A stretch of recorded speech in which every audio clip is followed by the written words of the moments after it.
Ya, puji nama Tuhan. Shalom, Bapak Ibu dikasih Tuhan. Sekali lagi shalom. Ya, saya undang Bapak Ibu untuk balik berdiri yuk. Kita akan mulai ibadah kita pada pagi hari ini. Sebelumnya mari kita fellowship satu sama lain. Bilang shalom. Yesus baik,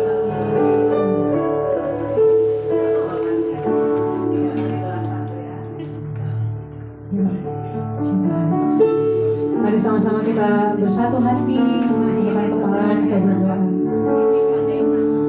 Sungguh kami bersyukur Tuhan, kami punya Allah seperti Engkau ya Bapa. Tak habis-habisnya rahmat dan anugerah Tuhan atas kehidupan kami. Kami mengucap syukur Tuhan, sebab Kau telah naik untuk kehidupan kami, Kau telah baik Tuhan. Oleh sebab itu ya Tuhan, mari ampuni setiap dosa dan pelanggaran kami perbuat Tuhan Yesus. Karena setiap pujian dan penyembahan yang kami naikkan Tuhan pada pagi hari ini, itu semua menyenangkan hati-Mu ya Tuhan. Kiranya terus Tuhan tuntun ibadah ini Tuhan, dari awal pertengahan hingga akhirnya ya Bapa. Biar hanya kuasa-Mu saja Tuhan yang bekerja di tempat ini Tuhan Yesus. Mari Bapak Ibu kita naikkan ucapan syukur kita kepada Tuhan.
syukur.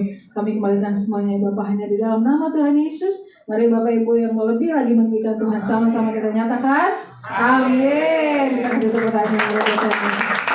Sekali lagi shalom Bapak Ibu kasih Tuhan. Maka dengarlah suaranya shalom. Sudah siap untuk selalu lagi amin. Kita kasih tepuk tangan paling berbahagia.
Ya, kita siapkan persembahannya Bapak Ibu Saudara ya.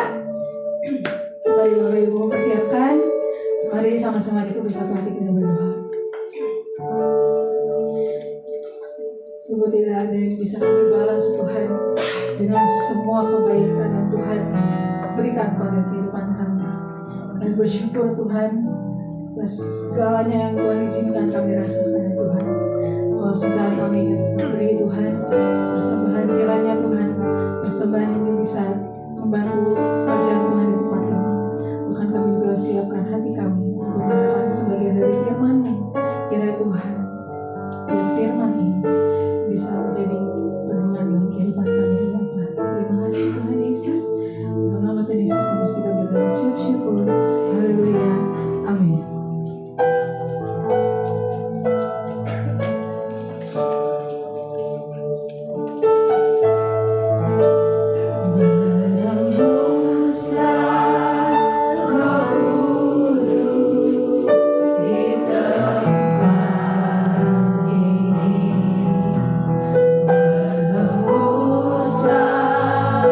Roh Kudus,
kami terima.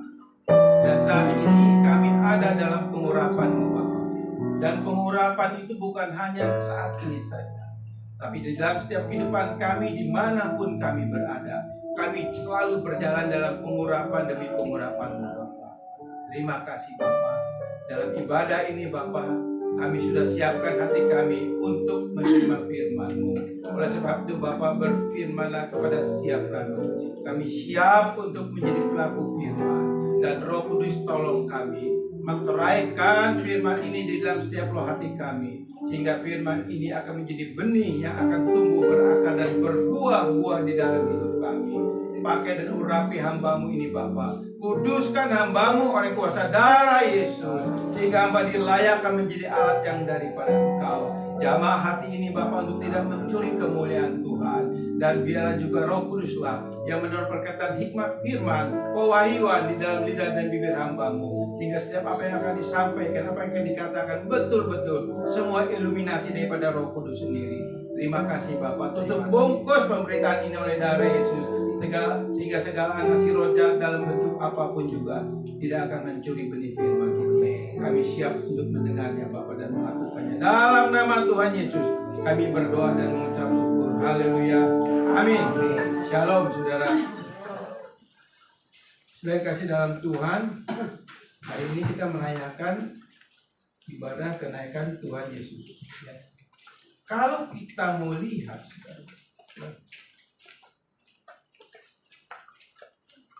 pendiri agama, tokoh agama apapun juga di dunia ini, itu tidak ada yang bangkit dari kematian, apalagi naik ke surga, saudara. Dan itu sejarah membuktikan. Kalau saudara perhatikan dan kita lihat, sejarah mencatat semua pendiri agama mati. Pendiri agama semua mati dan tidak bangkit, saudara. Apalagi naik ke surga. Mau pendiri agama, mau tokoh agama, tidak ada yang setelah mati bangkit. Itu fakta. Tapi di dalam Yesus Kristus, di dalam kekristenan, hal yang berbeda. Hal yang melawan hukum alam. Kenapa saya katakan demikian? Yesus Kristus mati, hari ketiga bangkit, dan setelah 40 hari dia naik ke surga. Itu fakta dan sejarah mencatat itu, saudara.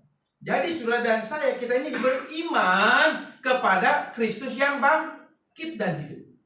Itu ada di dalam 1 Korintus pasal 15. Jadi kita beriman kepada Allah yang hidup, kepada pendiri dalam tanda kutip ya, Yesus Kristus sebagai kita ini orang-orang yang percaya yang disebut orang Kristen. Jadi iman saudara dan saya tidak menjadi sia-sia. Sebab kita beriman bukan kepada pendiri agama, tokoh agama yang mati, tapi kita beriman kepada Allah yang hidup, yang bangkit dari kematian. Dan saat ini kita memperingati kenaikan Tuhan Yesus ke surga. Dan setelah itu 10 hari kemudian kita akan merayakan hari Pentakosta, turunnya Roh Kudus. Kita akan baca firman Tuhan saudara dari Kisah Rasul pasal 1 ayat 1 sampai 11. Saya akan baca cepat saudara ya, karena kita mengingat waktu ya. Sekarang udah setengah 11. Setengah 10 ya. Ya, setengah 10. Hai Theophilus, dalam bukuku yang pertama aku menulis tentang segala sesuatu yang dikerjakan dan diajarkan Yesus. Sampai pada hari ia terangkat, sebelum itu ia telah memberi perintahnya oleh Roh Kudus kepada rasul-rasul yang dipilihnya, kepada mereka yang menunjukkan dirinya setelah penderitaannya selesai. Dan dengan banyak tanda ia membuktikan bahwa ia hidup. Sebab selama 40 hari ia berulang-ulang menampakkan diri dan berbicara kepada mereka tentang kerajaan Allah. Pada suatu hari ketika ia makan bersama-sama dengan mereka, ia melarang mereka meninggalkan Yerusalem, menyuruh mereka tinggal di situ menantikan janji Bapa. Yang demikian katanya, telah kamu dengar daripadaku, sebab Yohanes membaptis dengan air, tetapi tidak lama lagi kamu akan dibaptis dengan Roh Kudus. Maka bertanyalah mereka yang berkumpul di situ, Tuhan, maukah engkau pada masa ini memulihkan kerajaan bagi Israel? Jawabnya, engkau tidak perlu mengetahui masa dan waktu yang ditetapkan Bapa sendiri menurut kuasanya. Tetapi kamu akan menerima kuasa kalau Roh Kudus turun di atasmu. Dan kamu akan menjadi saksiku di Yerusalem dan di seluruh Yudea, Samaria, sampai ke ujung bumi. Sesudah ia mengatakan demikian, terangkatlah ia disaksikan oleh mereka, dan awan menutupinya dari pandangan mereka. Ketika mereka sedang menatap ke langit, waktu ia naik, tiba-tiba berdirilah 2 orang yang berpakaian putih dekat mereka, dan berkata kepada mereka, "Hai orang-orang Galilea, mengapakah kamu berdiri melihat ke langit? Yesus ini yang terangkat ke sorga meninggalkan kamu, akan datang kembali dengan cara yang sama seperti kamu melihat dia naik ke surga." Jadi saudara, ayat 11 dikatakan bahwa dia terangkat, lalu dia akan datang kembali nanti. Kapan? Kita nggak tahu. Nanti waktu Tuhan akan tiba, dia akan datang kembali. Kita lanjut 1 ayat lagi. Kisah Rasul 2 ayat 4. Maka penuhlah mereka dengan Roh Kudus. Lalu mereka mulai berkata-kata dalam bahasa-bahasa lain, seperti yang diberitakan oleh Roh Kudus itu kepada mereka untuk mengatakannya. Saudara, ini pembacaan kita ya, di mana kita harus memahami bahwa kenaikan Tuhan Yesus dan hari Pentakosta nanti itu satu paket, saudara. Tidak terpisah, walaupun ada beberapa doktrin yang memisahkan antara kenaikan Tuhan Yesus dan turunnya Roh Kudus. Sebenarnya ini satu paket. Kenapa saya katakan satu paket? Nanti saya jelaskan sudah ya. Kita masuk ke poin ini ya. Kisah Para Rasul menceritakan kesuksesan amanat agung dari pelayanan para rasul, para murid dan jemaat mula-mula. Mereka siap menjadi saksi Kristus, siap menderita, dan siap menjadi martir setelah mereka menerima baptisan Roh Kudus dan baptisan api. Nah, saudara, kalau kita baca pelajari Kisah Rasul, ya saya percaya jemaat di sini mungkin sudah 2-3 kali baca Kisah Rasul ya, mungkin ya. Tapi jangan angkat tangan, saudara. Ngaku dalam hati aja. Jadi kalau kita baca Kisah Rasul, ini menceritakan bagaimana ya setelah para rasul, murid-murid dibaptis Roh Kudus dan menerima baptisan api, di mana terjadi lawatan Tuhan yang luar biasa dalam Kisah Rasul. Ribuan orang bertobat, dimulai dari 12 rasul, 70 murid, dan jemaat mula-mula. Mereka begitu militan sekali. Mereka begitu berapi-api menyaksikan akan kabar baik. Dan mereka siap mati, siap jadi martir, dan tidak ada ketakutan di dalam diri mereka. Sebab apa? Sebab mereka sudah menerima baptisan roh dan baptisan api. Itu kesuksesan dalam Injil Amanat Agung di dalam Kisah Rasul. Saudara, itu ciri orang yang terima baptisan roh. Mereka berani bayar harga. Mereka berani bayar harga. Sebab apa? Sebab mereka sudah terima baptisan roh. Mereka terima baptisan api. Jadi kalau kita mengaku kita sudah dibaptis roh dan terima baptisan api, lalu tidak ada kerinduan sama sekali untuk bersaksi bagi Kristus. Baik itu di dalam keluarga kita yang belum bertobat, di dalam dunia pekerjaan kita, dunia usaha kita. Kalau kita tidak berani bersaksi, patut dipertanyakan, jangan-jangan saudara belum terima baptisan roh. Sekalipun dia pendeta, nggak jaminan. Saya setelah terima baptisan roh, lebih dari 15 keluarga saya menangkan bagi Kristus. Dari latar belakang bukan Kristen. Lebih dari 15 keluarga, belum termasuk anak mantunya. Saya bukan menunjukkan prestasi, saya tidak. Tapi ada satu kerinduan. Dan dimanapun saya berada, saya selalu, kalau ada kesempatan bersaksi. Dalam perjalanan, misalnya ketemu orang dalam satu bangku, saya selalu sempatkan untuk ngobrol. Ada kerinduan yang gak bisa mati, saudara. Karena kita terima baptisan api. Dan Tuhan juga sudah katakan, kamu adalah garam dan terang dunia. Berarti status kita nih memang sebagai garam dan terang. Garam itu punya punya sifat adalah mempengaruhi lingkungan. Terang juga sama. Di mana ada terang tidak ada kegelapan. Nah, berarti di dalam dunia pekerjaan kita, dunia usaha kita, dalam pertemanan kita, betul nggak kita jadi garam dan terang? Betul nggak kita menjadi surat Allah yang hidup? Dan Allah bisa harus melihat itu, saudara. Sebagaimana para rasul, para murid saat itu. Mereka begitu luar biasa setelah terima baptisan roh dan baptisan api, ya, gitu. Nah, di dalam Matius 3 ayat 11 firman Tuhan katakan begini, saudara, ya. Yohanes Pembaptis berkata bahwa aku membaptis kamu dengan air, baptisan pertobatan dalam tanda kutip pertobatannya. Dan aku membuka tali kasutnya pun aku tidak layak.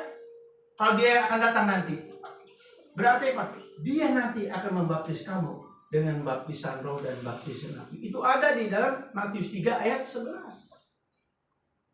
Jadi baptisan roh dan baptisan api ini yang melakukan siapa? Tuhan Yesus, bukan kita. Walaupun fenomena yang terjadi saat ini ada banyak beberapa hamba Tuhan yang selalu berkata, siapa yang mau dibaptis roh? Angkat tangan. Kita nggak berhak. Kita nggak berkuasa. Yesus yang membaptis itu, dan itu kedaulatannya Yesus, itu otoritasnya Yesus. Sebab itu hak daripada prerogatifnya Yesus sebagai Allah yang telah menjadi manusia. Nah, saudara, juga kalau kita lihat, ada hamba-hamba Tuhan yang begitu enaknya terima Roh Kudus ditiup. Pernah kan? Di Alkitab cuma 2 kali. Ketika Allah memberikan roh kepada Adam dan Hawa. Pertama, Allah meniupkan kepada roh Adam dan Hawa. Lalu yang kedua, ketika Yesus meniupkan Roh Kudus. Terimalah Roh Kudus. Cuma 2. Rasul-rasul nggak ada yang berani, saudara, meniupkan begitu. Tapi banyak praktek-praktek yang selalu berkata, terima. Itu kurang ajar, saudara. Para rasul nggak pernah lakukan itu. Dan kalau kita lihat lagi juga, saudara, banyak juga hamba-hamba Tuhan yang roh dalam tanda kutip pakai jubahnya, saudara, jatuh. Betul nggak? Itu saya jamin bukan lawatan Roh Kudus. Buktinya siapa? Beni mengaku dan bertobat dari praktek-prakteknya selama 25 tahun lebih. Ada videonya, saudara.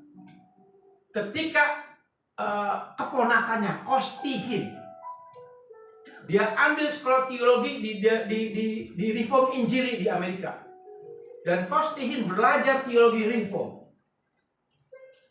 Lalu Kostihin sadar bahwa selama ini pamannya melakukan hal yang salah, dan dia membuat buku Injil adalah kemakmuran yang sesat. Itu bukunya ada, saudara. Nah, lalu si Benihin ini membaca buku itu. Akhirnya dia rendah hati, dia sadar. Berarti selama 25 tahun lebih aku mempraktekkan praktek Injil yang salah. Beni bertobat dari cara-cara pelayanan yang tidak benar. Nah, saudara kasih dalam Tuhan, saya percaya dia hamba Tuhan yang rendah hati, dan akhirnya dia berbalik kepada pengajaran yang benar. Nah, saudara, selanjutnya ya, poin selanjutnya, saudara. Ya, diklik. Oke. Tadi Matius 3:11 dikatakan Yesus akan membaptis dengan baptisan roh dan baptisan api. Apa itu baptisan roh? Baptisan roh yaitu dilahirbarukan. Ya, dilahirbarukan. Siapa yang melahirbarukan? Tuhan sendiri, Roh Kudus sendiri yang melahirbarukan kita. Karena sejak kita dilahirkan dari kandungan ibu kita, natur roh kita dalam keadaan mati. Mati di sini bukan mati tidak bernyawa, tapi mati karena mewarisi dosa warisan. Dan di dalam dosa warisan itu ada hukum maut, ada kebinasaan kekal. Dan itu artinya kita, natur rohani kita ketika dilahirkan, natur rohani kita dalam mati terponis kebinasaan kekal. Dan akhirnya dilahirkan supaya natur rohani kita yang mati karena maut dosa itu dihidupkan kembali. Artinya apa? Di mana Roh Kudus kembali masuk dalam roh kita, bergabung lagi, bersatu lagi dengan roh kita. Seperti itu. Dikatakan Yohanes 3:3 dikatakan Yesus menjawab kepada Nikodemus ya, katanya, "Aku berkata kepadamu, sesungguhnya jika seorang tidak dilahirkan kembali, ia tidak dapat melihat kerajaan Allah." Jadi kalau kita tidak dilahirkan kembali, kita tidak bisa masuk kerajaan surga. Seperti yang saya katakan, jabatan apapun, termasuk jabatan kependetaan pun, itu tidak menjamin, saudara. Tapi yang menjamin kita bisa masuk kerajaan surga, kita harus dilahir baru kali. Ya, selanjutnya. Menerima kuasa. Jadi baptisan roh ada 3 ya. Pertama kita dilahir barukan, yang kedua kita menerima kuasa. Kisah 1 ayat 8 dikatakan gini, tetapi kamu akan menerima kuasa. Kuasa di sini dalam bahasa Yunani disebut dunamis. Kata dinamit, saudara. Kita tahu kan kata dinamit. Dinamit kan untuk memecahkan batu-batu yang keras dan sebagainya, betul nggak? Itu diambil dari kata dunamis, artinya kuasa, power, ya. Kamu akan menerima kuasa atau dunamis. Kita memiliki kuasa Allah untuk bersaksi, memberikan melakukan mujizat, kuasa atas iblis, kuasa atas berkat, kuasa atas dosa. Jadi di dalam diri kita ini ada kuasa. Setelah kita terima baptisan roh, kita menerima kuasa, itu Kisah 1:8. Tetapi kamu akan menerima kuasa. Arti kuasa di sini kita memiliki kuasa Allah untuk bersaksi. Ada kerinduan untuk bersaksi bagi Tuhan. Yang tadi saya katakan, betul nggak saudara punya kerinduan bersaksi? Jangan menjadi Kristen bonsai. Dilihat bagus, indah, mahal, tapi tidak ada buahnya. Tapi orang Kristen sejati yang sudah terima baptisan, dia pasti selalu bersaksi bagi Tuhan. Lalu selanjutnya kita diberikan kuasa atas iblis. Kita punya kuasa. Maka dari itu saya bingung sekali lagi, saudara. Saya katakan, orang Kristen kok takut sama setan? Bingung saya, saudara. Saya nggak ngerti, saudara. Dulu saya sebelum diterima baptisan roh, saya juga penakut, saudara. Tapi setelah saya diterima baptisan roh dan saya tahu ada roh Allah di dalam diri saya nggak pernah takut lagi, saudara. Dimanapun saya berada. Dimanapun saya berada. Kan saya pernah saksikan waktu di Pekalongan, saya tidur di kamar yang bekas orang bunuh diri. Pernah kan? Malam pertama saya nggak tahu, tidur nyenyak. Nah, setelah makan pagi, si pelayan yang biasa siapin breakfast, "Pak, tidur di kamar itu?" "Iya." "Kenapa?" "Bisa tidur?" "Bisa." "Pak, jangan ngomong lagi, minta pindah aja kamarnya." "Lah emang kenapa?" "Jangan kata saya, Pak, ya, takutnya pecat. Ada perempuan yang bunuh diri di situ." Nah, karena saya tahu, ya pikiran, jujur, malamnya iseng juga, saudara. Karena pikiran saya sudah terkontaminasi sama kata-kata itu. Saya nggak munafik. Ini apa? Rasa takut itu ada, pasti, karena jiwa, karena daging. Dalam hati, kenapa lu kasih tahu gua? Ya, mau ngomong, saya kan di resepsionis kan itu pendeta, kan malu, saudara. Iya kan, akhirnya ya udah dilawan tuh pikiran yang takut itu. Saya berdoa aja, Tuhan kuduskan tempat ini dalam nama Yesus. Tidur nyenyak lagi nggak apa-apa, karena saya tahu di dalam diri saya ada roh Allah yang lebih besar. Kita harus tahu ini, kita harus ngerti ini, saudara. Dan saya sadar, saya sudah punya Roh Kudus, ada Roh Kudus dalam diri saya. Jadi ketakutan wajar, saudara. Wajar. Saya bukan robot, masih punya perasaan. Tapi ada Roh Allah yang diam di dalam diri saya. Dan gak ada gangguan apapun. Tidur nyenyak dan nyaman. Ya. Jadi kuasa atas iblis. Lalu kuasa atas berkat. Jadi saudara, orang Kristen itu harus diberkati, harus. Kaya raya nggak dosa. Kata siapa? Tuhan juga ingin kita diberkati. Kalau saudara baca di dalam Ulangan pasal 28, antara bicara berkat dan kutuk. Kata berkat itu mulai dari Ulangan 28 ayat 1 sampai 14. Kata kutuk mulai dari Ulangan pasal 28 ayat 15. Apa itu berkat, apa itu kutuk? Tapi saudara dan saya punya kuasa untuk berkat. Jadi kalau kita berdoa, Tuhan berkati saya, berkati pekerjaan saya, berkati usaha saya, berkati ekonomi saya, berkati keuangan saya, boleh. Nangkap? Boleh dan tidak salah. Karena kita diberikan kuasa untuk berkat. Karena Tuhan juga tahu, iblis pun bisa menjadi Mesias palsu, memberikan berkat. Tapi sudah ada, saya punya kuasa yang daripada Allah untuk mendatangkan berkat bagi kita. Saya bukan bicara teologi kemakmuran, tidak. Saudara.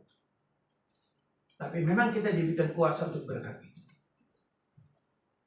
Selanjutnya apa? Kuasa atas dosa. Nah, ini yang seringkali kita kalah, saudara. Termasuk saya. Loh iya, karena di dalam diri kita masih ada natur daging. Kita hidup dalam dua natur. Saya sering katakan ya, dalam dua natur. Natur roh kita sudah suci, sudah kudus dan tidak bisa berbuat dosa lagi. Karena roh Allah sudah ada di dalam natur roh kita. Kita nggak bisa berdosa, tapi natur daging tetap bisa jatuh dalam dosa, bukan hidup dalam dosa, jatuh dalam dosa. Siapa sih yang nggak pernah marah, kesinggung, kecewa, takut, cemas? Itu pasti, itu kedagingan. Wajar, Tuhan ngerti. Tapi kita diberikan kuasa atas dosa. Karena Yesus Kristus telah mati, bangkit dan naik ke surga. Itu kuasa. Dan itu pun ada pada saudara dan saya. Artinya apa? Orang yang terima kuasa atas dosa, dia selalu bergumul, dan selalu mengatakan tidak dengan keinginan dagingnya, walaupun skornya mungkin kita kalah. Jujur, dari 10 perbuatan yang kita lakukan setiap hari, bergumul dengan dosa, paling menang 3 atau 4 kali kita menang. Skornya lebih banyak kita jatuh dalam dosa. Itu fakta. Tuhan paham, Tuhan ngerti. Tapi dosa yang kita lakukan itu bukan dosa karena natur roh kita, tapi karena kelemahan daging kita. Tapi, kok gitu enak dong? Ya, orang yang sudah dilahir barukan, yang terima berpercaya roh, itu tidak akan merencanakan untuk jatuh dalam dosa. Dia bergumul dengan kelemahannya, itu pasti. Bukan merencanakan, hari ini saya mau melakukan dosa ini, besok dosa itu. Enggak ada. Itu pergumulan terus di dalam diri kita. Dan itu peperangan rohani setiap hari. Jadi kita jatuh dalam dosa karena kita tahu natur daging masih ada dalam diri kita. Tapi orang yang sudah menerima baptisan roh, yang punya kuasa atas dosa, ketika dia jatuh dalam dosa, dia pasti saat itu juga dia bertobat. Itu pasti. Maka dari pertobatan itu terjadi setiap saat, bukan setiap minggu. Dia akan selalu bergumul dengan dosa-dosa. Oke? Jadi, saudara jangan salah nangkap ya. Kalau Roh Kudus turun ke atas kamu dan kamu akan menjadi saksiku di Yerusalem dan di seluruh Yudea sampai Samaria dan sampai ke ujung bumi. Ujung bumi ini bicara apa sih? Konteks daripada waktu itu, ujung bumi itu bukan bicara misalnya Indonesia atau yang lain, tidak. Ujung bumi dalam konteks dari bahasa Alkitab saat itu adalah kota Roma. Jadi ujung bumi itu sampai ke Roma, itu ujung bumi dikatakan seperti itu, saudara. Ini banyak salah pemahaman penafsiran tentang ujung bumi saat itu, saudara. Karena apa yang dikatakan ini ujung bumi artinya bicara ke kota Roma ya. Oke, selanjutnya. Baptisan roh kita yang ketiga kita terima karunia. Menerima karunia. Kisah 2:4 tadi dikatakan, maka penuhlah mereka dengan Roh Kudus, lalu mereka mulai berkata-kata dalam bahasa-bahasa lain. Itu ada 15 bahasa daerah. Jadi ketika mereka terima lawatan baptisan roh di dalam Kisah 2:4, Roh Kudus memberikan 15 bahasa daerah. Sehingga di situ orang-orang yang ada di situ dari berbagai daerah kaget, kok orang Galilea ini bisa bahasa-bahasa kita ya. Bahasa yang biasa kita pakai di daerah kita. Jadi bahasa-bahasa daerah dalam bentuk apa? Memberitakan kabar baik, Injil Kerajaan Surga, 15 bahasa. Plus bahasa roh. Memang mereka terima. Tapi tidak semua terima karunia bahasa lidah. Karena bahasa roh itu adalah karunia. Enggak semua orang bisa. Kalau ada gereja yang mengajarkan, ayo kita sama-sama berbahasa roh, itu bukan bahasa roh, itu kesurupan. Ya, betul. Saya bicara fakta, saudara. Itu latah. Bahasa roh tidak semua orang terima. Ya, sekali bahasa roh tidak semua orang memiliki. Dan karunia bahasa roh juga tidak membuat rohani saudara bisa bertumbuh. menguatkan iman, tidak bisa. Itu hanya untuk memanage diri sendiri. Itu bahasa roh. Dan bahasa roh juga tidak bisa mengusir setan. Kan ada praktek-praktek, pakai bahasa roh gitu mengusir setan. Setan tidak ngerti, saudara. Ngawur, saudara. Ya, nangkap, saudara. Ya, kita cerdas rohani, saudara. Kalau yang dikatakan dulu waktu khotbah saya, logos itu kecerdasan rohani. Kita harus ngerti, saudara. Ya.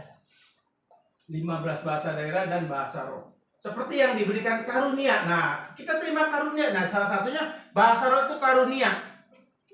Berarti tidak semua orang bisa. Dan gak ada urusan dengan keselamatan. Ya, gak ada urusan keselamatan. Ada satu fenomena ya. Saya nggak perlu sebutin namanya, saudara. Bapak ini punya istri 2++. Kalau 2++ berarti tambahan. Kristen, saudara. Aktif ke gereja, aktif. Tiba-tiba dia terima lawatan bahasa roh. Betul bahasa roh. Itu bahasa setan, bukan bahasa roh. Nah, isinya 2, saudara. Mana mungkin sih? Benar nggak? Itu fakta, saudara. Jadi hati-hati dengan bahasa roh. Apalagi kalau satu gereja bahasa roh semua. Itu kesurupan, saudara. Rata semua. Di gereja ini, saudara, walaupun kita karismatik GBI, tetap yang bisa bahasa roh, worship leader silakan berbahasa roh. Kalau tidak, diam. Jangan ikut-ikutan latah. Bicara laba-laba bala-bala gitu. Kalau kue bala-bala apa itu? Bala-bala itu enak gitu pakai sambal pedas gitu. Ya kan? Hati-hati, saudara. Jadi saya pun terima karunia lidah. Saya tahu, saya terima karunia lidah. Ibu Panjaitan terima karunia lidah. Saya tahu. Istri saya dapat karunia lidah, dapat. Tapi tidak semua orang. Mantap, saudara. Tidak semua orang. Jadi di gereja ini, worship leader tidak boleh. Ayo kita berbahasa roh. Itu penyesatan, saudara. Ya. Karunia itu ada di dalam 1 Korintus 12 ayat 7. Jadi karunia yang diberikan itu untuk membangun kebersamaan. Jadi saudara yang terima karunia jadi gereja ini, kita jemaat di tempat ini pasti punya karunia. Karunia diberikan enggak sama. Semua anak Tuhan punya karunia. Semua anak Tuhan punya karunia. Enggak mungkin enggak. Dan karunia yang diberikan, harusnya kita tahu Tuhan kasih karunia siapa. Dan ciptakan dari karunia itu kebersamaan, kesehatian kita. Gereja yang sehat itu punya 3 hal. Marturia, koinonia, diakonia. Koinonia artinya di mana ada kesehatian, ada kebersamaan di antara kita. Dan ketika kita menciptakan kesehatian, melahirkan kesehatian, di situ Tuhan hadir. Tapi kalau terjadi perpecahan, Tuhan gak akan pernah hadir. Nangkap, saudara? Nangkap ya? Lanjut. Kan ini kejar waktu, saudara. Ya, sadar kejar waktu, saudara ya. Yang kedua, kita terima baptisan api. Apa itu baptisan api? Baptisan api yang pertama adalah afeksi kudus, emosi yang kudus atau moral yang suci. Apa artinya? Tadi saya katakan, ketika kita dibaptis roh, kita dilahirbarukan ya. Jadi yang melahirbarukan adalah Roh Kudus, Tuhan kita. Ya. Kita dilahirbarukan artinya natur roh kita yang mati karena dosa maut itu, sehingga kita dihidupkan kembali. Dan di dalam diri kita, walaupun kita jatuh dalam dosa, dosa itu sudah tidak ada mautnya lagi. Sebab maut sudah Tuhan tanggung di atas kayu salib. Kita orang berdosa, tapi tidak ada maut. Tapi orang yang tidak percaya pada Yesus, dosa itu ada mautnya. Mereka pasti binasa. Kita tidak. Nah, dikatakan afeksi kudus atau emosi yang kudus ini, kenapa? Karena memang rohani kita sudah suci dan kudus. Otomatis roh kudus sudah ada di dalam natur roh kita. Otomatis kalau roh kudus sudah ada di dalam natur rohani kita, berarti kita punya emosi yang kudus. Memang ada 2 afeksi, afeksi kudus dan afeksi palsu. Kalau afeksi palsu itu lahir dari kedagingan kita, dari emosi daging kita. Dan ini harus kita ngerti, saudara. Kalau kita lihat, saudara, banyak agama-agama lain juga ketika mereka menyanyikan lagu-lagu agama mereka bisa nangis kok, betul nggak? Betul nggak? Bisa nangis. Itu afeksi apa? Afeksi palsu dari kejiwaan. Kalau kita ketika kita menyembah Tuhan, natural kita terangkat, kita menangis karena afeksi kudus, bukan afeksi palsu. Tapi itu yang tahu cuma saudara, Tuhan, dan setan. Saya nggak tahu. Baik itu pemuji, penyembah di tempat ini, pemusik. Mereka melayani Tuhan sebagai worship singer dan pemusik. Di mana tugas worship singer dan pemusik ini membawa jemaat, mempersiapkan jemaat untuk terima firman. Hatinya digemburkan. Tapi sekali lagi saudara, worship singer dan pemusik itu sebenarnya wajib minimal 1 hari berpuasa sebelum dia naik mimbar. Mimbar ini kudus dan suci, saudara. Saya jujur kalau naik mimbar itu saya takut. Sebab saya merasa nggak layak. Maka dari itu selalu sebelum bawa firman, Tuhan ampuni saya. Tuhan ampuni saya. Sebab ini firman ini kudus dan suci, saudara. Terlalu kudus buat saya. Urapan itu nggak akan turun kalau kita tidak bertobat. Urapan itu kalau tidak turun, kalau tidak ada kuasa darah Yesus yang menyucikan kita. Jadi afeksi kudus sudah dan saya punya. Mari kita memuji dan menyembah Dia dengan afeksi kudus kita, bukan dengan afeksi jiwa kita yang palsu. Seperti itu. Lalu baptisan api yang kedua bicara progres rohani. Orang yang terima baptisan api pasti rohani ini progres. Artinya apa? Terus semakin dewasa, naik levelnya, level 1, level 2, level 3, itu pasti naik, nggak mungkin enggak. Ada kerinduan untuk lebih lagi mengenal siapa sih pemberi iman, siapa sih pemberi anugerah. Itu ada kerinduan pasti nggak mungkin enggak. Karena Roh Kudus di dalam diri kita memberikan kerinduan untuk mengenal siapa pemberi iman kita.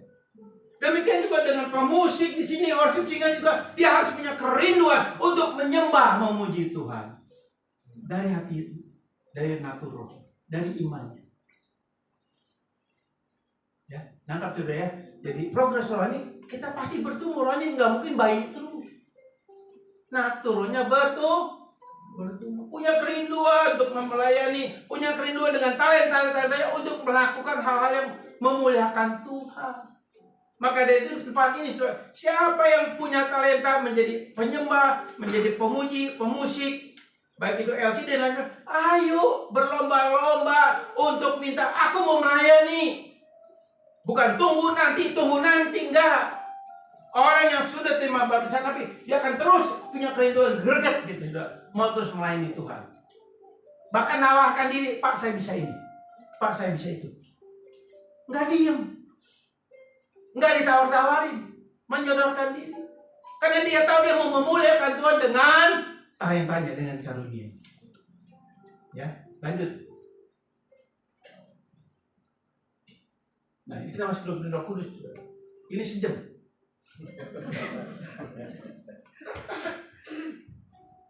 Ya, saudara, kalau ibu-ibu sedikit nih ya, agak menyimpang, tapi berhubungan nantinya.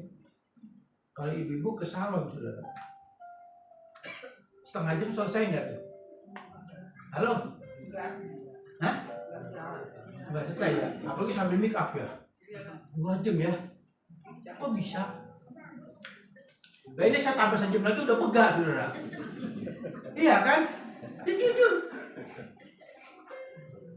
Saya kemarin, saudara, waktu udah tugas pelayanan,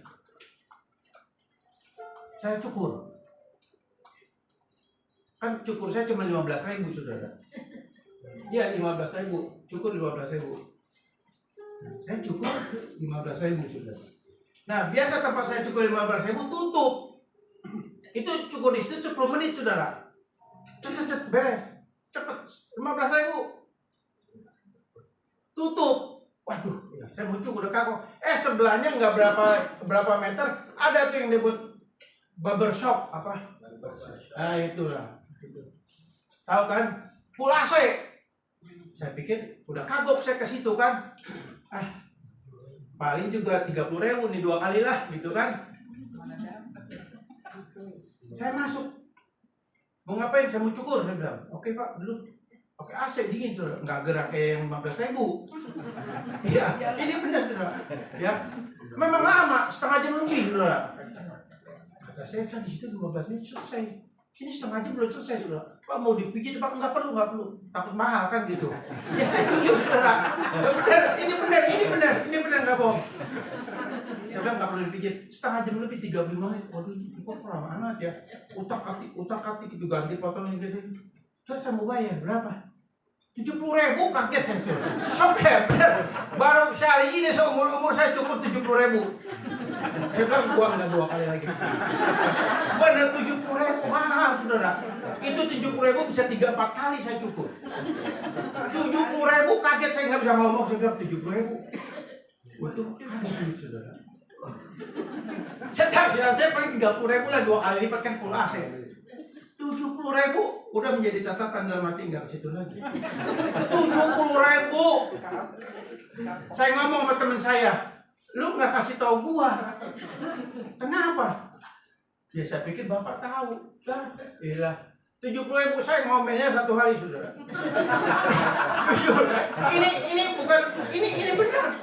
70.000, 15.000, berarti 4 kali bisa 5 kali saya cukup. Udah nggak bakal balik lagi, sama aja kan? Waktu saya 15.000 saya lihat kok nggak beda, saudara. 70.000 itu pertama dan terakhir. Sampai Tuhan datang kali kedua. Benar 70.000, saudara. Setengah jam lebih. Nah ini kalau firman tambah 1 jam kan jamak, saudara.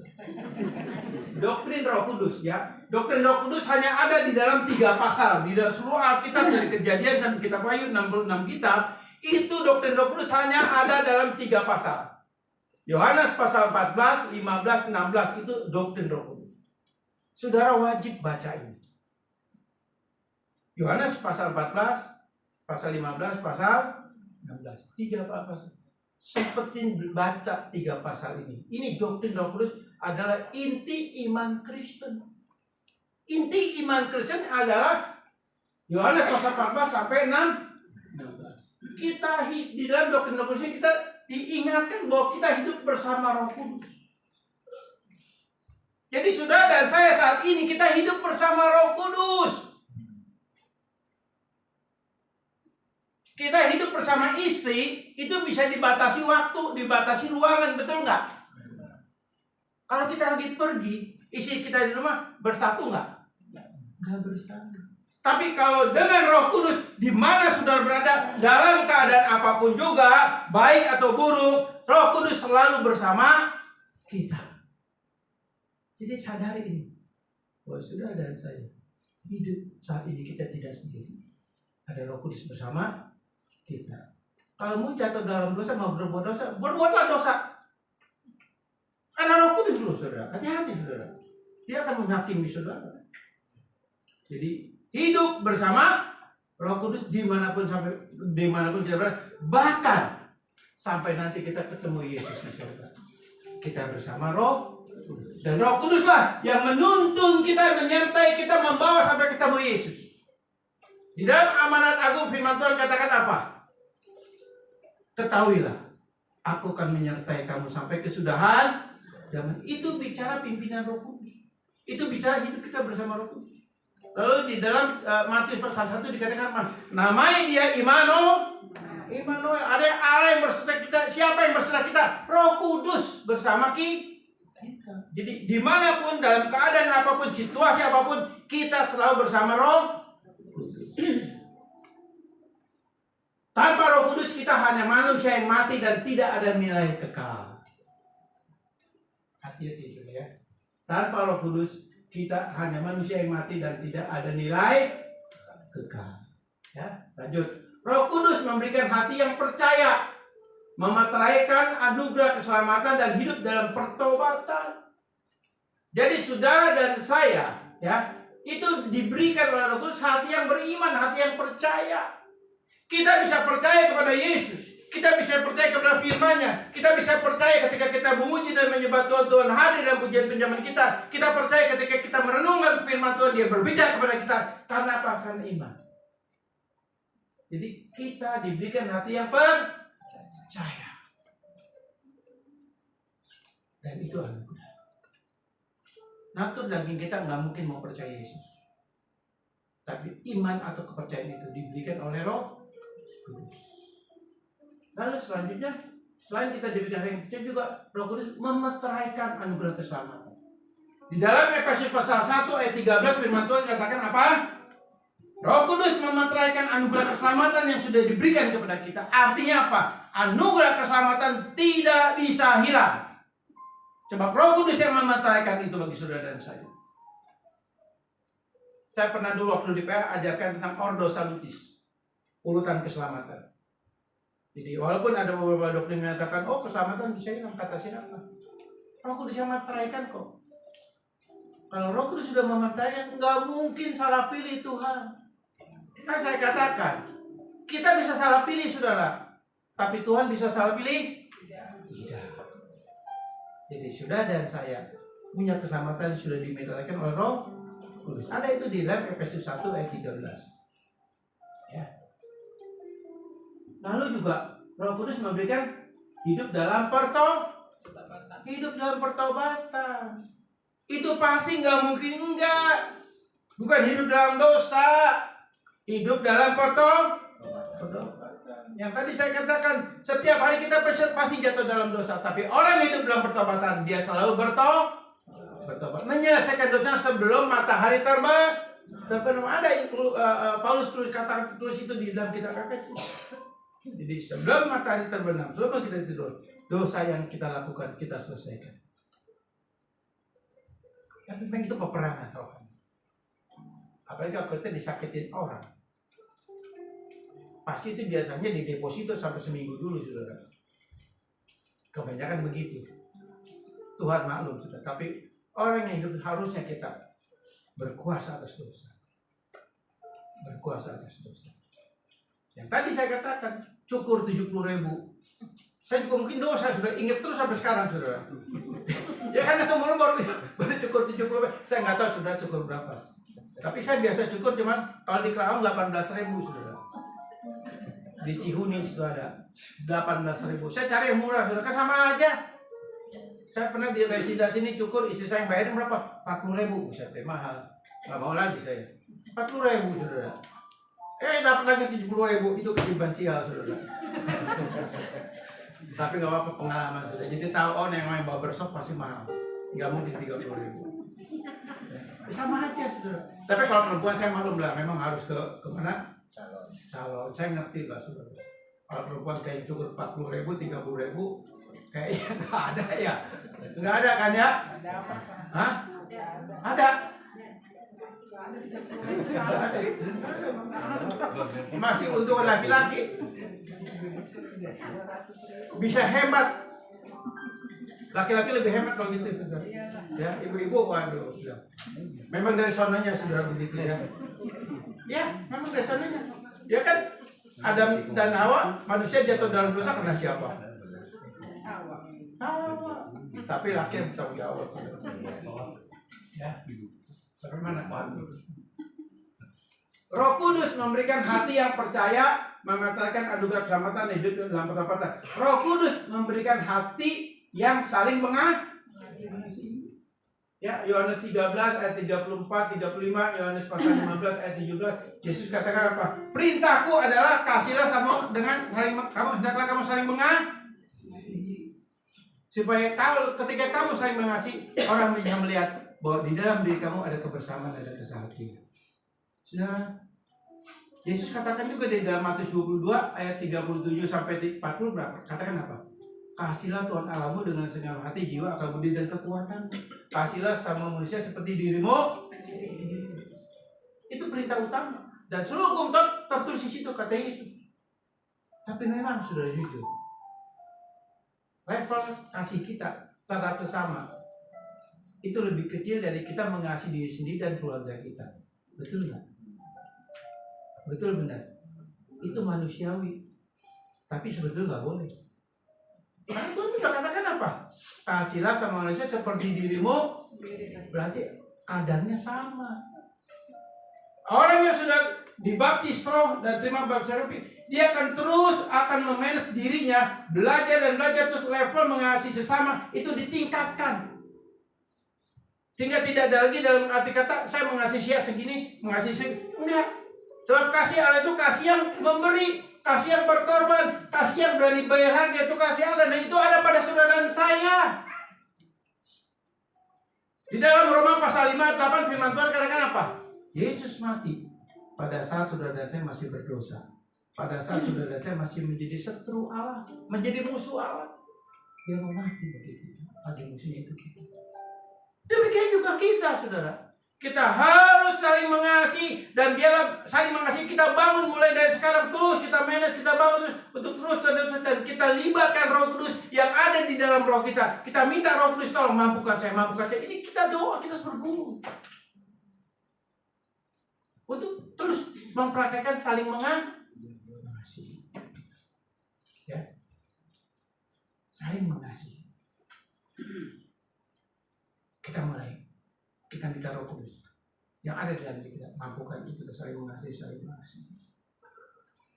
Yohanes Paulus ke-6 atau ke berapa yang pernah kasusnya dia ditembak sama siapa tuh? Pernah kan ada Yohanes Paulus yang ditembak sama namanya siapa, orang Turki apa siapa tuh ya? Tapi ketika Paulus itu sembuh, dia datangin penjaranya loh. Dia peluk, diampuni. Dan akhirnya orang yang tembak Paulus bertobat. Dia orang yang percaya. Ada lagi cerita satu ibu, saudara. Anak satu-satunya dibunuh. Ini kejadian, saudara. Ini di Indonesia, saudara. Ketika dia dibunuh anaknya, dia bilang apa? Bebaskan pembunuhnya. Aku mengampuni. Dan akhirnya orang membunuh ini jadi hamba Tuhan. Bisa. Itu kalau bukan Roh Kudus, nggak mampu. Nah, ini kita praktekkan terus. Ini kita belajar saling mengasihi. Bukan mengasihi yang firman Tuhan katakan dunia bisa lakukan itu, ada apa? Dunia pun bisa mengasihi, saudara. Kalau kamu baik sama aku baik sama kamu. Kalau kamu nggak baik sama aku nggak baik sama kamu. Itu dunia. Tapi Tuhan Yesus katakan apa? Kasih dan musuh, doakan dia, berkati dia, itu yang Tuhan mau. Ya, nangkap ya. Oke. Memberikan hati yang mengasihi, saling mengasihi. Ya, lanjut. Roh Kudus memberikan hati yang taat. Di dalam 1 Petrus 1 ayat 2 dikatakan kita mempunyai hati yang taat. Itu 1 Petrus 1 ayat 2. Kita diberikan hati yang taat. Kata taat di situ bahasa aslinya disebut upako. Upako artinya membuka hati untuk firman. Membuka hati untuk firman. Membuka untuk firman dan siap untuk jadi pelaku firman, itu kata upako. Kata taat itu artinya. Nah, seperti ini kita dengar firman. Betul nggak upako? Hati kita dibuka untuk firman selebar-lebarnya dan lalu kita siap untuk melakukan jadi pelaku firman. Itu upako. Artinya Roh Kudus memberikan hati yang taat. Roh Kudus memberikan kerinduan belajar firman. Roh Kudus memberikan kerinduan belajar firman. Benar nggak? Fred, saudara. Iya. Mana yang pernah PA di sini? Tidur semua. Ya betul. Saya bingung, saya nggak ngerti, saudara. Di mana kerinduan kalian? Udah gratis, udah ini. Maaf, saudara. Orang yang sudah dilahir barukan, dia punya kerinduan untuk belajar firman. Bukan cari pengkhotbah yang enak di kuping, yang enak dihibur. Ada itu di dalam 2 Timotius pasal 4 ayat 3. Satu saat di akhir zaman akan mengumpulkan guru-guru palsu, pendeta-pendeta palsu, hamba-hamba Tuhan palsu. Untuk apa? Untuk kupingnya bisa dihibur.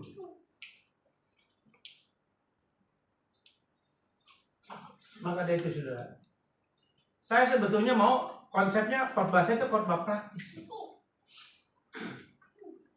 Tapi nggak bisa, saudara, karena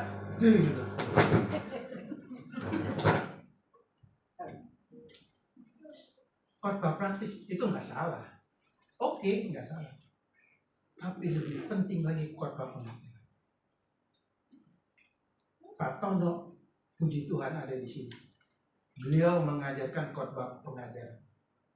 Khotbah yang pertama saya udah dengar dan ada di video. Apa yang diajarkan di dalam waktu itu Yohanes pasal 13 Pak ya? Betul nggak? Apa saya mas saudara? Saudara belum itu apa? Apa? Oh puji Tuhan. Mantep dah. Syek. Saya masih ingat khotbah beliau masih ingat.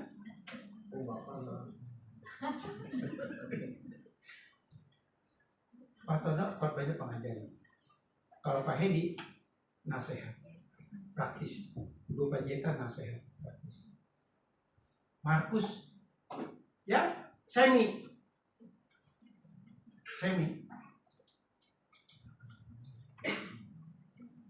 Pak Nixon saya salut saudara. Dia tidak punya pendidikan teologi, tapi dia mau belajar. Dia mau banyak baca. Bahkan Pak Dini kalau ada buku kasih saya. Dia mau belajar. Dan khotbahnya bobot. Ayo kita belajar. Memberikan kerinduan untuk belajar. Salah satu belajar apa sih? Baca ini firman setiap hari. Bukan seminggu sekali. Ini setiap hari ketika kita bangun tidur, lalu mau tidur, ini dibaca setiap hari. Dibaca, direnungkan. Ini bukan pajangan di lemari gitu. Ini bukan buku apa tuh? Buku wasiat, bukan.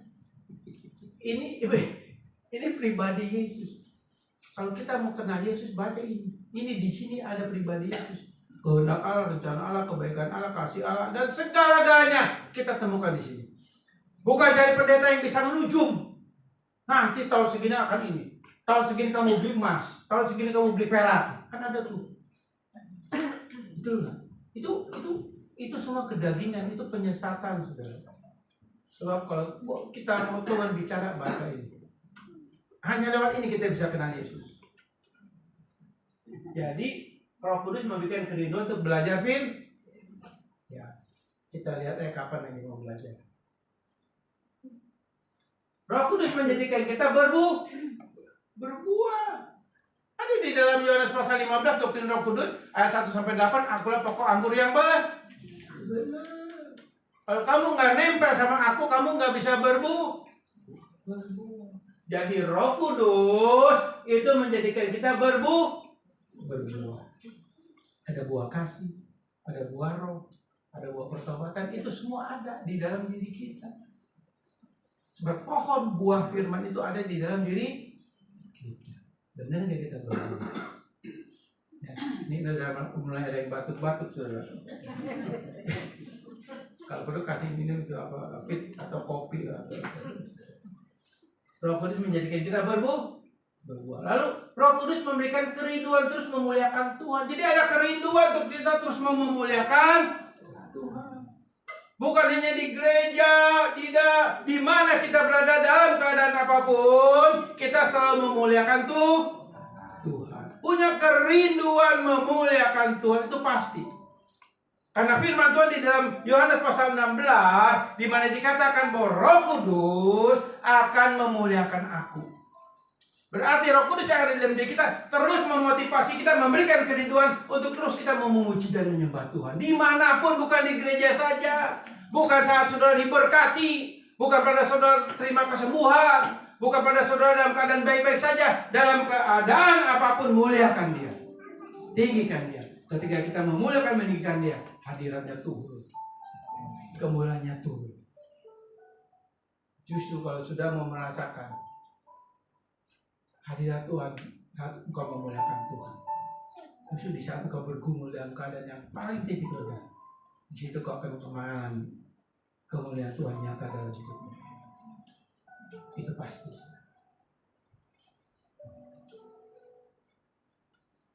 Lalu Roh Kudus menuntun kita kepada jadi pelaku firman. Itu pasti ada Yohanes pasal 16. Di mana Roh Kudus menuntun kita terus berjalan dalam kebenaran firman. Selanjutnya apa? Roh Kudus menginsafkan akan dosa. Saudara, Tidak mungkin tidak kita tahu apa yang kita lakukan setiap hari. Tidak mungkin tidak kita pasti nyadar bahwa ketika kita lakukan sesuatu ini berdosa atau tidak, kita pasti tahu. Karena Roh Kudus mengingatkan itu.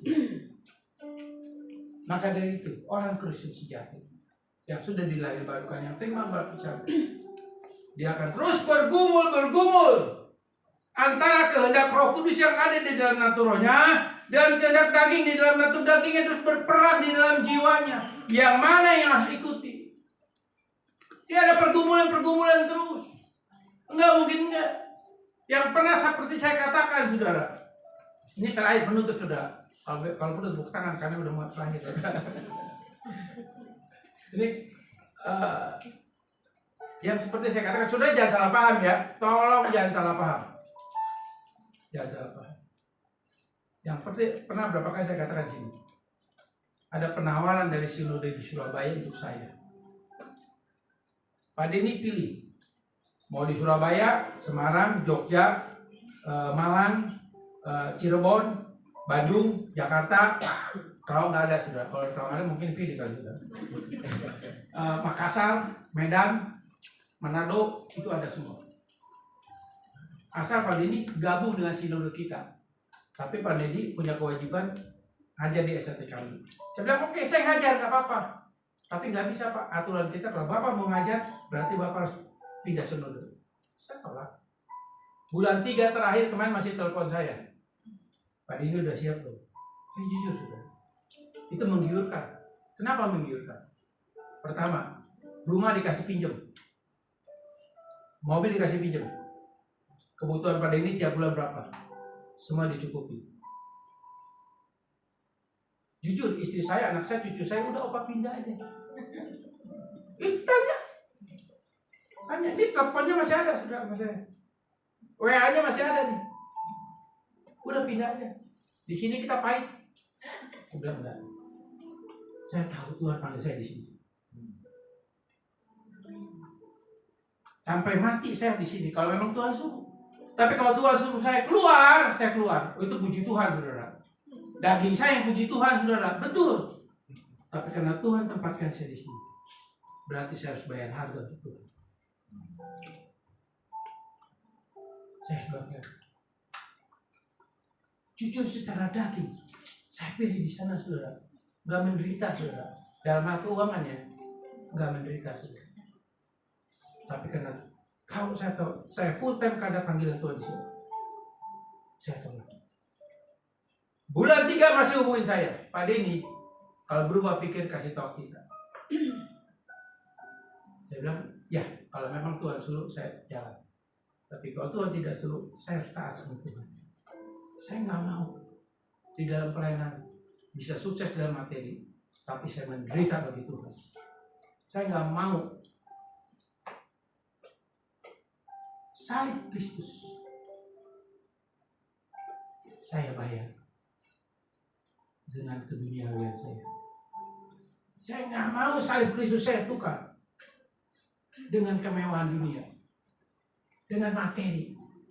Yesus mati tidak bisa dibeli dengan uang. Maka dari itu Tuhan katakan apa? Ikut aku, sangkal dirimu, pikul saya. Saudara percayalah, Dia Allah yang bertanggung jawab buat kita. Dia nggak pernah salah memilih kita. Kalau kita nangkap, Tuhan tempatkan di mana? Yes, tangkap itu. Percayalah, saudara. Percaya. Kalau perlu saya, gimana ya saudara? Usia saya udah 65 tahun, saudara. Tapi kelihatan masih muda ya. 25 puji Tuhan ya. Kalau 65 dibalik 56 masih rugi saya, saudara. Ya, 65 saudara. 5 tahun lagi cicak, sama cicak. 70 tahun. Alkitab katakan kalau 70 tahun tuh batas usia manusia. Berarti hidup saya 5 tahun lagi, saudara. Kalau sampai, kalau nggak sampai gimana? Atau bonus? Saya nggak tahu. Tapi ketika Tuhan panggil saya dalam kesetiaan panggilan Tuhan, saya percaya nanti anak saya, cucu saya, Tuhan yang punya tanggung jawab, bukan saya. Saya undang pemusik untuk naik ke atas. Dan saya undang saudara bangkit berdiri.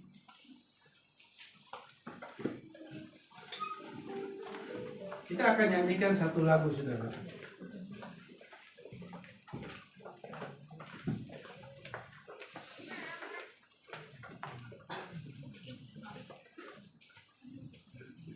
Kita akan nyanyikan satu lagu, saudara, dan kita minta, saudara, agar Roh Kudus menjamah kita. Kita tahu Roh Kudus sudah ada di dalam natur roh kita. Dia ada di sini. Dia ada di dalam roh saudara. Bukan di mana-mana. Bukan di sorga. Dia ada di sini. Tapi dia perlu kita undang agar hadiratnya, agar kemuliaannya melingkupi kita, menguasai roh, jiwa, dan tubuh kita. Biarlah lewat lagu ini, saudara, kita minta Roh Kudus melingkupi kita. Haleluya.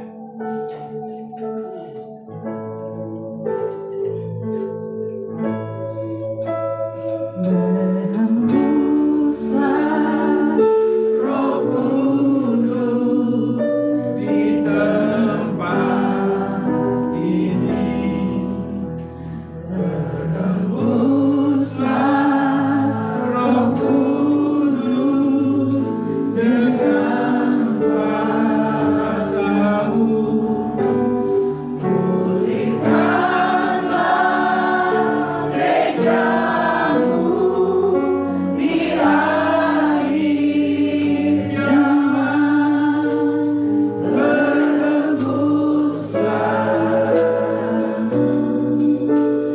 Berhembuslah,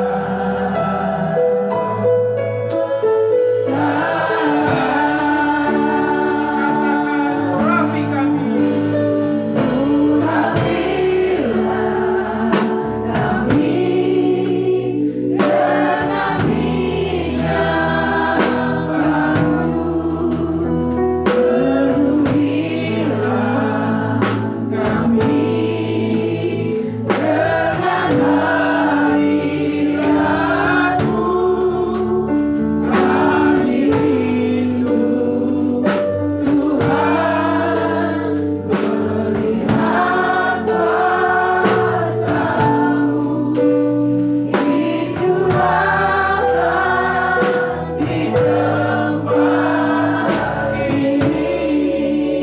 Musik saja, sudah dikasih dalam Tuhan.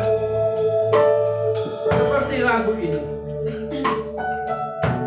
kita harus minta kepada Roh Kudus yang sudah ada di dalam natur roh kita. Setiap pagi ketika kita bangun tidur, katakan, Roh Kudus urapi kami.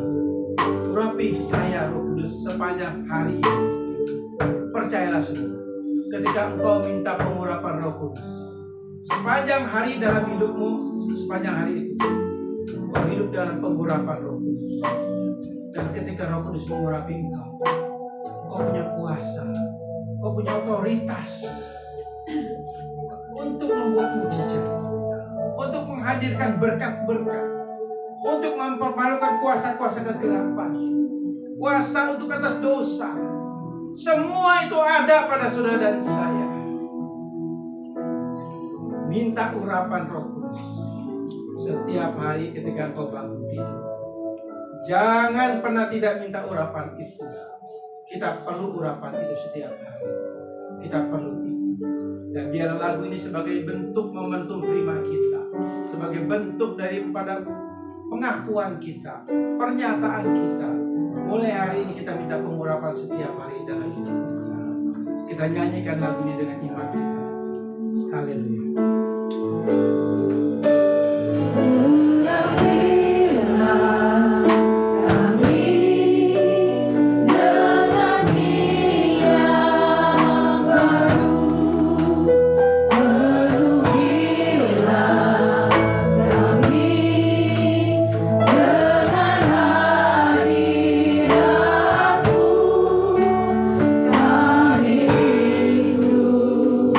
Tuhan beri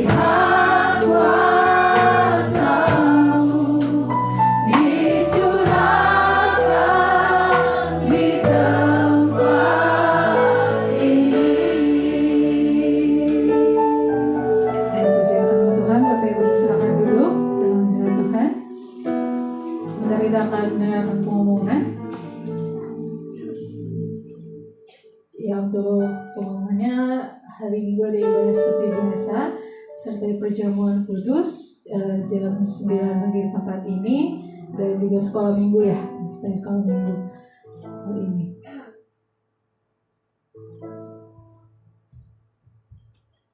Dengan temanya apakah hukum firman Taurat atau kitab perjanjian lama masih berlaku bagi kita ya Bapak Ibu Saudara ya.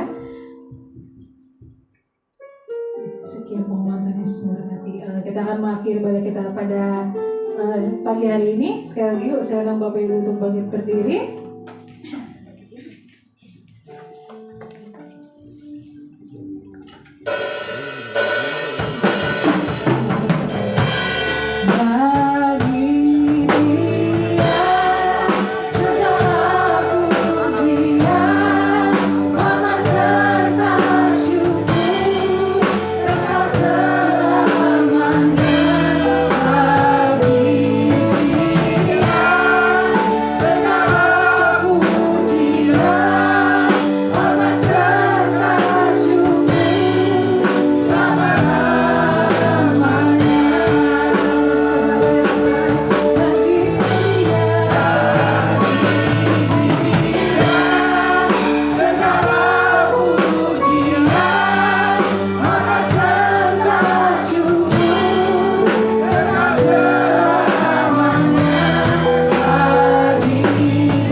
bersyukur hari ini kita boleh menerima berkat firman Tuhan. Biarlah firman ini menghidupi kehidupan kita dan kita menjadi saksi bagi Kristus. Kita akan pulang dan kita akan menjadi berkat bagi banyak orang, sehingga banyak orang akhirnya menerima kasih karunia daripada Tuhan. Terimalah berkat Tuhan, kasih daripada Allah Bapa yang luar biasa dalam kehidupan kita, dan kasih daripada Tuhan Yesus Kristus yang telah mati, yang telah bangkit dan naik ke surga pada hari ini. Kami bersyukur menyertai setiap kami, dan pimpinan Roh Kudus yang sekarang turun di tengah-tengah kami, memimpin kami, menolong kami, membimbing kami, menyertai kami dari sekarang sampai selama-lamanya. Amin. Terima kasih.